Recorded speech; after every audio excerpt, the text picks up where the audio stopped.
Hello viewers, আসসালামু আলাইকুম। Thumbnail দেখে নিশ্চয়ই আপনারা বুঝতে পেরেছেন আজকে আমি ইলিশের most simple recipe in the world আপনাদের দেখা যাচ্ছি। এই যে তিনটা ইলিশে শুধু আমি স্বাদ অনুযায়ী লবণ মেখে নিয়েছি। তারপর কয়লার আগুনে ইলিশ দুটো দিয়ে দিলাম। ইলিশ দুটোকে দুই পিঠ ভালোভাবে নেড়ে চেড়ে উল্টে পাল্টে পোড়াতে হবে। মানে প্রপারলি কুক করতে হবে। তারপর নামিয়ে নিয়ে, আচ্ছা সেটা পরে বলছি, আগে আমরা ভালো করে ইলিশটা ঝলসে নেই।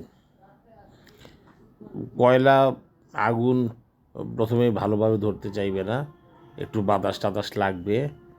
তো একবার ধরে গেলে আর সমস্যা নেই, তখন তাপ দিয়েই খুব ভালোভাবে কাজ চালানো যাবে। এভাবে উল্টে পাল্টে এই ইলিশের স্বাদটা আপনি সত্যিকারে ইলিশের স্বাদটা পাবেন এই রেসিপিতে।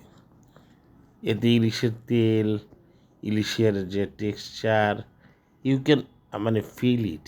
এরকম হ্যাঁ এরকমভাবে উল্টে পাল্টে খুব প্রপারলি জিনিসটা কুক হতে হবে। যদিও ওভারকুক ওভারকুক টেস্ট নষ্ট করে দেয়, কিন্তু প্রপারলি কুক হতে হবে প্রত্যেকের রুচি বা পছন্দ অনুযায়ী। কুকটা হয়ে গেলে আর খেয়াল রাখবেন মাথাটা এর ধরনের এই বারবিকিউতে বা পোড়া ইলিশে একটু হতে চায় না, তো আলাদা করে একটু যত্ন নিতে হবে মাথাটার জন্য। তো আমার পোড়া ইলিশ রেডি।